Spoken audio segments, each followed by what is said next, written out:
Welcome to the presentation on how to highlight your diverse experiences. This presentation will show you how to tell your story through your application materials and in an interview, and specifically how to talk about your diverse experiences. Higher ed is like a small city.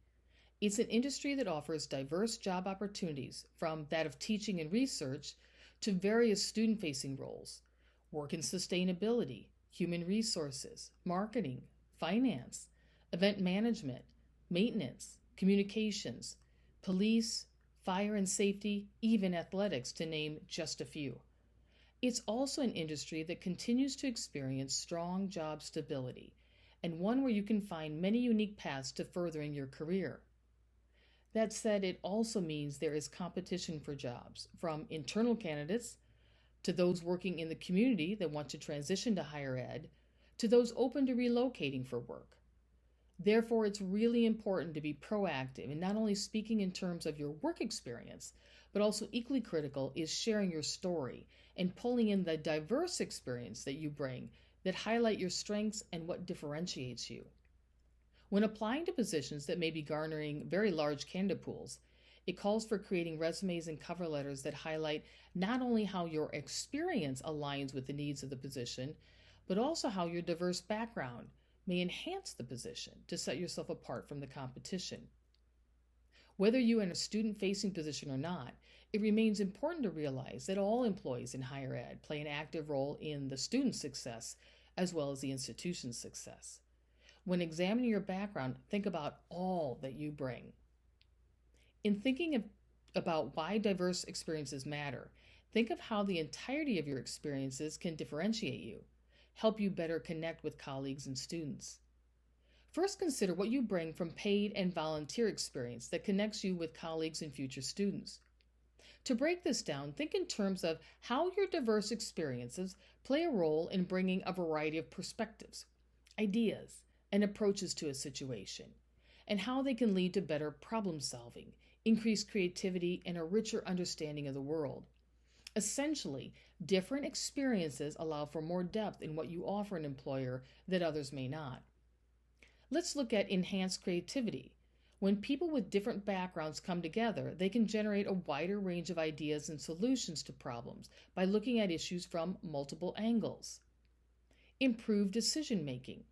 Diverse perspectives can lead to more thorough consideration of all factors, resulting in better informed decisions. Greater adaptability to change. Exposure to diverse experiences can make individuals more open to new ideas and better equipped to navigate changing environments. And cultural understanding.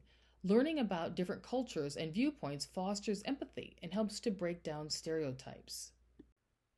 Many people who choose to work in higher ed do so because of the impact they feel they can make, be it with students or the institution itself.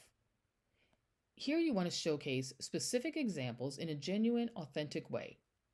It is not the time to be shy about sharing any challenges you've faced when working with diverse groups and how you learned and grew from them. By researching the organization's values and initiatives, it can help you focus on what their diversity initiatives are and how your background aligns with them. Professional experiences. Here you can share examples from paid or volunteer experiences that demonstrate your ability to work effectively with people from different cultures, backgrounds, age groups, gender, professional levels, and perspectives. How you have adapted your communication style, what you've learned from listening to diverse viewpoints, and what you've done to be part of creating inclusive environments, and how you have incorporated diversity on teams or projects you've worked on. Personal experience could come from the community that you grew up in, or the diverse community you were a part of during college, through the military, through your church, or social organizations. You can also share personal experiences that demonstrate your experience with cultural competencies and communication. Here you may have life experiences or educational knowledge of understanding the barriers that women, underrepresented groups, and first-generation students in higher ed face. Creative or critical thinking skills that come from non-traditional education or experience that also dovetail into higher ed. Service experience with underrepresented groups, including outreach, tutoring, or other types of programs addressing topics relevant to groups such as women, minorities, veterans, and people with disabilities. This might include being involved in a committee or group focused on diversity, equity, climate, and/or inclusion. being aware of challenges faced by historically underrepresented populations, community involvement beyond your current position or industry that aligns with higher ed. In various interviews we've done with those working in higher ed, a common theme has emerged that may be helpful as you craft your responses, of their having a willingness to take a job at a level that may not be what their end goal was, and remaining open on their career growth, which can be instrumental in discovering new skill sets. Often the job itself can be taught, but skills such as taking initiative and being resourceful, having an openness to gaining information from diverse sources, and the valuing networking cannot be taught. As you begin to examine what you currently bring to an employer and what your career goals are, your next step is to review how your current resume, cover letter, and LinkedIn profile support your career goals, and how to best prepare for discussing your diverse and unique skills in an interview. The following slides will dive deeper into each of these points. We will begin with the resume. There are three main thoughts on the application documents from those performing the first screening or the hiring manager. Some may begin with the online application, then move to the cover letter, then to the resume. Here they want to see how detailed you have been on all the documents that they requested and in that order. Others may go straight to the resume to read your experience and qualifications, then to the cover letter to read your story on how your experience and qualifications match what they're seeking. And some may only review the resume. If they don't see what they need in this document, they won't review anything else. Since you don't know the style of that first screener, it's critical to craft a resume that aligns very specifically with the responsibilities of each job posting. Here is not where you want to generalize. What is essential is making sure that your documents can be easily read or scanned within 6 to 10 seconds and convey your match to their needs. Take the time to review your resume to each job posting of interest to ensure that your diverse experiences, education, and skills align with the needs of that position. If the reader cannot see this in their quick scan, you most likely will not be moved to the interview group. Your resume must showcase to the employer that you have the unique education, experience, and unique skill set required to perform the responsibilities of their vacancy. And it's important that you edit your resume for each position to ensure that you've highlighted those skills and experiences that directly relate to each posting. When you can pull keywords directly from the job posting into your resume, that enhances and creates more depth to your application. You have one chance to make a great first impression. The resume, and eventually the cover letter, are where you can make the case of why you are a top candidate. Therefore, it's critical to take the time to customize each document before you begin to apply for jobs. Quality beats quantity each and every time in the job search. This examination of what you bring to an employer, both paid and volunteer experiences, as well as life experiences and education. You can also share personal experiences that demonstrate your experience with cultural competencies and communication. For example, if you're applying to teaching or training roles, you could showcase inclusive teaching practices that you have used successfully, or how you have approached teaching diverse groups. This is helpful whether you are focusing on a teaching role specific to students or a trainer or learning and development position that will focus on training all levels of staff, from exempt to non-exempt to senior leaders. Another example could be experiences in mentoring, such as experience working with students or colleagues from minority or underrepresented backgrounds. Regarding the resume format, with any resume for any job, it's important that you tailor the resume to each job, emphasizing the relevant experiences and abilities that you bring to that job. It's important to not only thoroughly read the job posting, but also review the employer's website to gain insight on their mission and values, which may be helpful as you outline your skills in both the resume and cover letter. The job posting will highlight the hard, technical, and soft skills that make a candidate successful if hired. Read through the required and preferred skill list and then make sure your resume speaks to each as they apply to your background. This is where pulling in your diverse experiences will be very helpful. While some templates available online offer columns, what we aren't certain about is whether an application tracking system, if it's used, will read both columns left to right, or if it will stop with the break in columns. If you do prefer this style template, just make sure to put what you want them to read in the left column. Another format is once you've listed your contact information at the top, follow it up with a summary section. This calls for 3 to 5 statements of what you bring to that employer or that position. Make sure to pull keywords from the posting as they apply to your experience. This can be in paragraph form.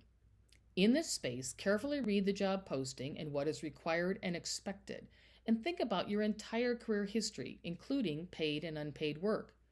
As you think about diverse experiences and skills, consider what your experience is and how it fits the position. Next, you can create a core expertise or core skills section.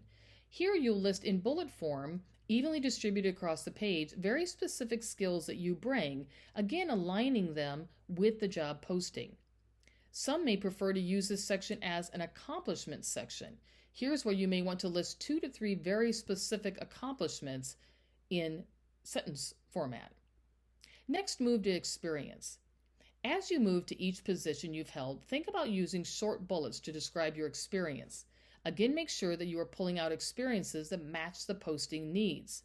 Think in terms of quantitative or measurable bullets. You may also want to include some of the job duties you've had as well.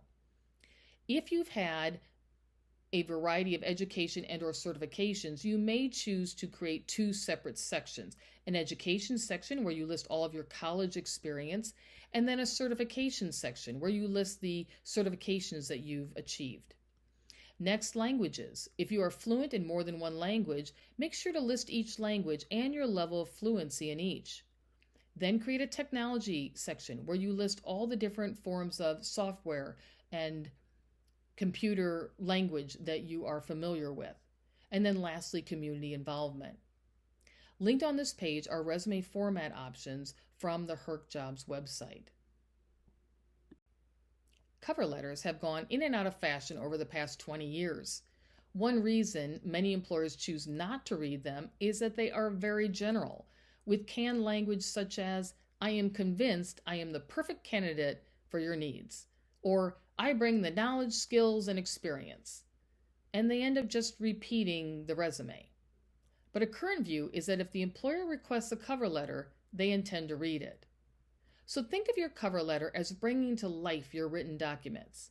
It is telling your story of how your experiences, paid, unpaid, diverse, are a match for their needs, and it brings out your personality and gives a first impression of you to them.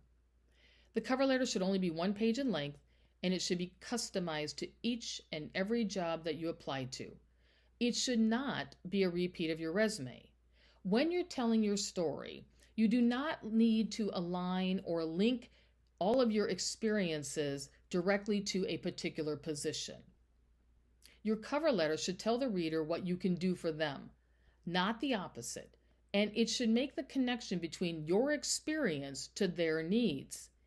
Here you want to focus on how you can help their needs and make a difference. Make sure you aren't focusing on job titles or past employers. The resume already tells them that. Here you want to showcase the totality of your experience and how it's tied to their needs.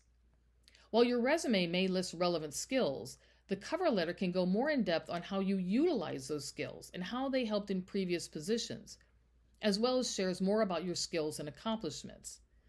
Think of it as telling a story of how hiring you for this position will benefit the organization. Just like the resume, it's important you customize your cover letter specific to the job posting needs. Be specific.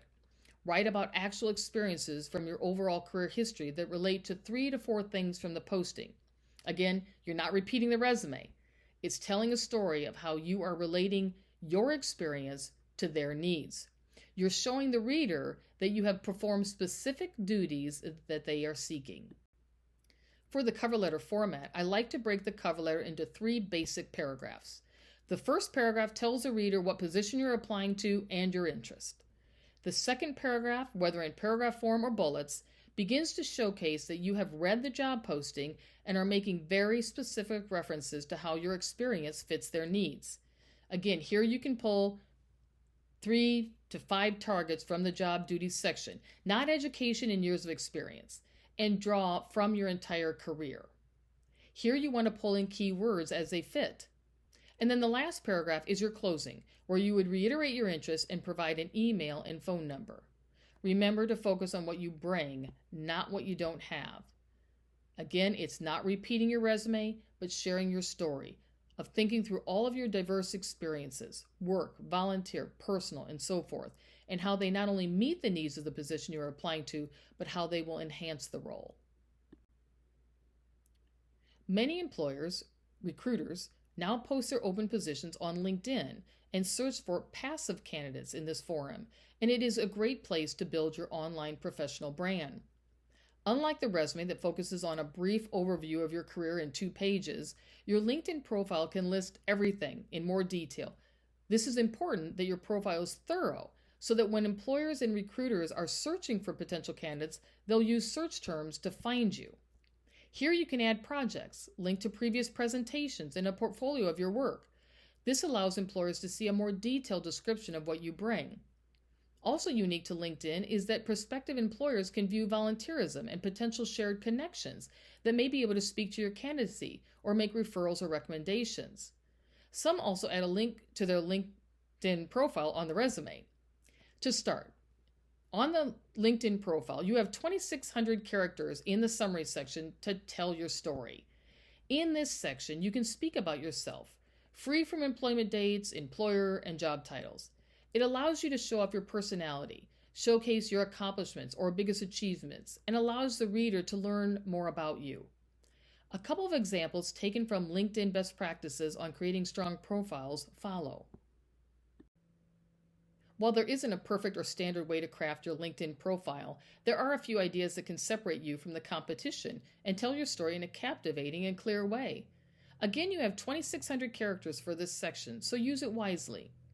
While you may be applying specifically for jobs in higher ed, jobs in this industry are very diverse and can easily be applied to numerous industries. This section should highlight your career path and knowledge in your chosen field. In this section, you can also talk about transferable skills and your diverse experiences and how they can be applied or aligned to higher ed. Here you can tell your story. Be creative. Have a little fun with the path you have taken and what drives you, your passion and interests. In this section, you may also want to share a few examples of accomplishments. In Desiree's About section, it stands out because she sticks to a theme, communication, and explains how it has shown up throughout her life. Instead of using overworked phrases like proven track record of communicating, she gives examples that prove it. For example, the debate team in college studies. She weaves a thread through her academic and professional experiences so they make sense. She highlights a problem she solves for candidates, helping them communicate their value to hiring managers. As you craft your summary and pull in the details of your career, volunteerism, education and certifications, languages, and so forth, think about your career path and transferable skills and diverse experiences that bring you to an employer, and make sure they're included throughout your entire profile. As recruiters search for the passive candidate, they may use these as part of their search parameters.